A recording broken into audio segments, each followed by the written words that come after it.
Hi, everyone.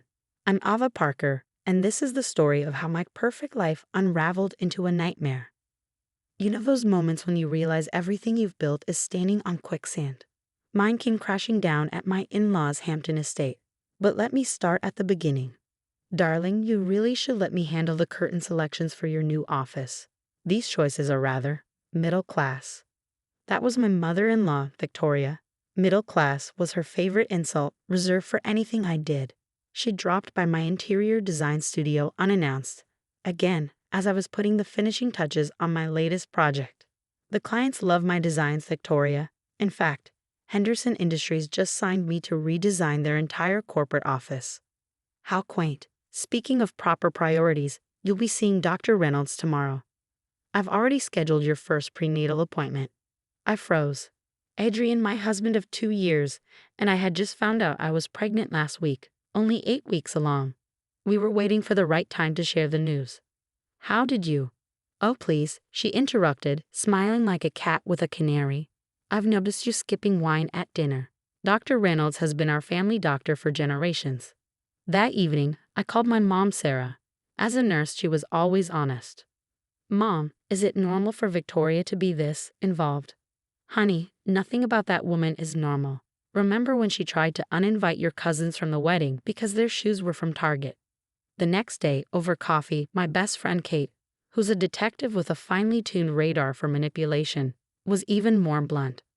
Girl, she's got her claws in everything. You've seen how she runs that charity foundation, right? Everyone's terrified of crossing her. As if that wasn't enough, Adrian's twin sister, Angela, made things worse. At family dinner, when we finally shared the pregnancy news, her fork clattered loudly against her plate. Well, isn't that just perfect? Some people have all the luck, don't they? Her bitterness was palpable.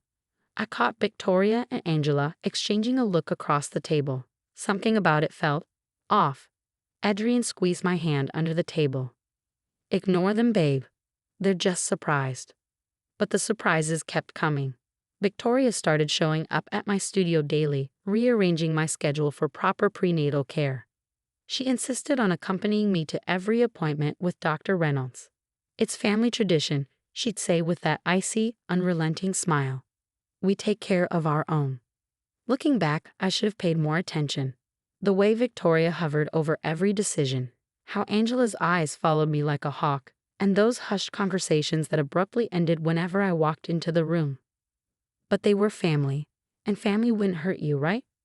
The Hampton estate was picture perfect that Saturday, gleaming with crystal and white roses. Victoria had spared no expense for her garden tea party. Such a lovely afternoon to celebrate our growing family, she announced, handing me a cup of tea with a peculiar gleam in her eye. This blend is specially crafted for expectant mothers, she added. I'd noticed her preparing the teas separately in the kitchen earlier, measuring out different amounts for different cups. I hadn't thought much of it then. That's what haunts me now. I should have said something. The cramps started midway through the second round of petite fours. At first, they were small, like period pain. Then they intensified quickly, sharp and relentless. I excused myself, trying to mask the cold sweat breaking across my forehead. Halfway up the grand staircase, I heard voices from the study. The door was slightly ajar. This will solve both our problems, Victoria's voice said, smooth and calculated. The foundation's secrets stay safe, and you'll finally give this family its first grandchild. Angela's reply was a murmur, but the meaning was clear. My blood ran cold. The cramping took on a horrible new meaning, barely making it to the bathroom. Before the pain fully took over, I heard the sound that sealed my fate, the click of a lock from outside the bathroom. Victoria? Angela? Something's wrong. I need help. My voice was desperate, my body trembling as the cramping worsened. Don't be so dramatic, dear, Victoria replied coolly from the other side. Every pregnancy has its discomforts. Please, I gasped, clutching the counter as I felt warm blood soaking through my dress. I'm bleeding. Family matters stay private, Ava. We wouldn't want to embarrass ourselves in front of our guests, she said, her voice dripping with condescension.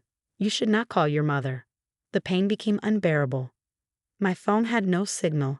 Of course, Victoria had chosen this bathroom, the one dead zone in the mansion. But thank God for my smartwatch. With shaking hands, I managed to send my location to Kate with the code 9911 and the word baby. She'd understand. Another wave of agony tore through me, and I screamed. The sound was drowned out by the classical music someone had turned up downstairs. "Stop making such a fuss," Angela called through the door, her voice cold and unyielding. "This is for the best." Through tears, my eyes landed on the cup of tea Victoria had handed me earlier. I brought it with me to the bathroom, setting it on the counter. Wrapping it carefully in my blood-stained dress, I tucked it into my purse. Then, I grabbed the hand towel I used to wipe my mouth earlier. Evidence. Kate had always said, "Preserve the evidence, no matter what." The next hour was a haze of agony. I barely registered the sound of sirens in the distance. Victoria's voice was sharp and indignant. "Officers, this is a private family matter." Then, like a lifeline, I heard my mom. "Where is my daughter?" When they finally broke down the door, it was too late for my baby. But as the paramedics lifted me onto the stretcher, I saw Kate in the doorway, her camera flashing as she documented the scene. She held up the bloody towel and teacup with gloved hands. "Mrs. Kingston," she addressed Victoria icily, "I suggest you and your daughter don't leave town." Through the fog of pain and grief, I caught a glimpse of Victoria's face. The mask of control had cracked, and for the first time she looked truly terrified. But this wasn't over. Not by a long shot. 3 months living at my mom's house gave me time to grieve and plan. Adrian kept calling, begging me to come home. "Baby, please, Mom feels terrible about what happened. She thought you were just having normal pregnancy symptoms." Like how locking me in a bathroom was normal, or how choosing our doctor was normal. Adrian had no answer, but I did. Working from my laptop, I dug into the Charity Foundation's records. Victoria had given me access months ago. Likely assuming I was too middle class to understand financial documents, she underestimated me. "Kate, look at this," I said one night, sliding my laptop across the kitchen table. The foundation paid $500,000 for emergency structural repairs to a building they don't even own. Kate whistled. "And these contractors? They don't exist. This is money laundering 101. The hospital toxicology report arrived next. Kate spread the papers out in front of me. "The tea contained misoprostol," she said grimly. "It's used for medical abortions. And get this, only your cup tested positive. The others were clean." Victoria's obsession with control was her undoing. Security footage from her smart home system showed her in the kitchen that day, measuring something into my cup separately. Then came Dr. Reynolds' records, years of monthly payments from the Foundation for Consulting Services. "Your perfect family doctor was on Victoria's payroll," Kate said. "He knew exactly what that tea would do." The final blow came when Angela showed up at my mom's door, mascara streaked down her cheeks. "I can't sleep," she sobbed. "I keep hearing you scream." She spilled everything. The Foundation's fake charities, Victoria's panic over my pregnancy, threatening her empire, and a plan to end it all. "I was so jealous of your pregnancy," Angela admitted, trembling. "I went along with it. I'm so sorry." Her signed confession was the nail in the coffin. I laid everything out for Adrian, the fraud, the toxicology reports, Angela's confession, and finally, the security footage showing his mother poisoning me. His hands shook as he stared at the evidence. "She always said everything she did was for the family." I thought. His voice broke. "I thought she meant protecting us." "She meant protecting her criminal empire," I said. "What are you going to do?" I picked up my briefcase, now packed with evidence. "I already did it. The FBI has everything. The next move is theirs." The raid came at Victoria's most prized event, the annual charity gala. Under the glittering chandeliers surrounded by the elite of society, the annual Kingston Foundation Gala was Victoria's crowning achievement, a glittering affair where Manhattan's elite patted themselves on the back for their generosity. It was meant to showcase her power and influence. Too bad the FBI had other plans. "FBI, everyone stay where you are." The agent stormed in mid-sentence, interrupting Victoria's carefully rehearsed welcome speech. The room froze and all eyes turned to the stage. The look on her face, priceless. Her perfect mask shattered as an agent stepped forward. "Victoria Kingston, you're under arrest for money laundering and aggravated assault." "This is ridiculous. Do you know who I am?" Victoria snapped.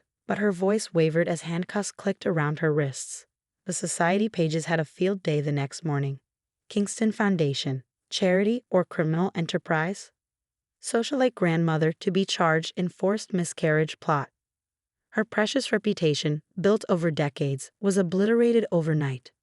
Dr. Reynolds broke first, striking a plea deal to reduce his sentence. Mrs. Kingston provided the drugs and instructed me to approve their use. She said it was a family matter. His medical license was revoked within hours of his confession. Adrian, shattered and guilt-ridden, came to my office with divorce papers in hand. "I'm not contesting anything, Ava. Take whatever you want." His voice cracked. "I'm sorry I didn't protect you." I signed without hesitation. Victoria's trial was swift. Multiple counts of money laundering, aggravated assault, and conspiracy sealed her fate. Standing in court in a designer suit that looked wildly out of place with handcuffs, she listened as the judge condemned her actions.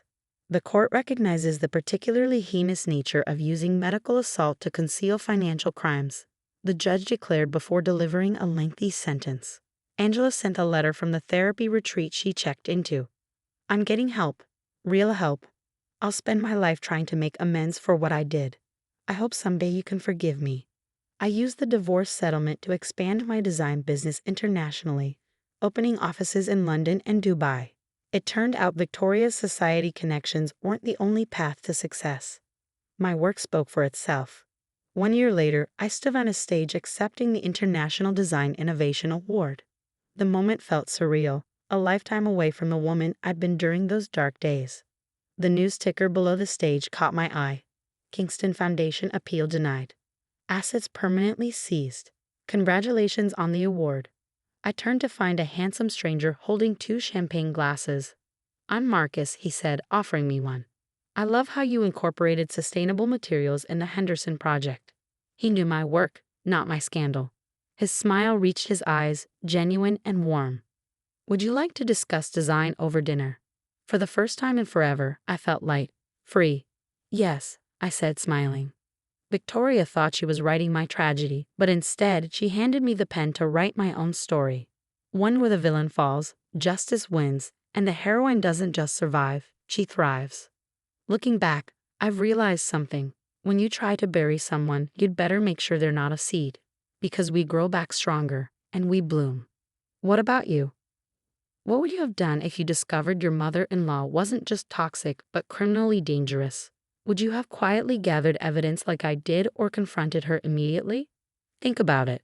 Victoria thought she was protecting her empire, but her actions destroyed everything she built. Sometimes the worst betrayals come from people who claim they're acting for the family. And here's another thought. Angela chose to come clean and seek redemption, while Victoria refused to acknowledge her crimes to the bitter end. At what point do you stop forgiving family members who keep hurting you? Share your thoughts in the comments below.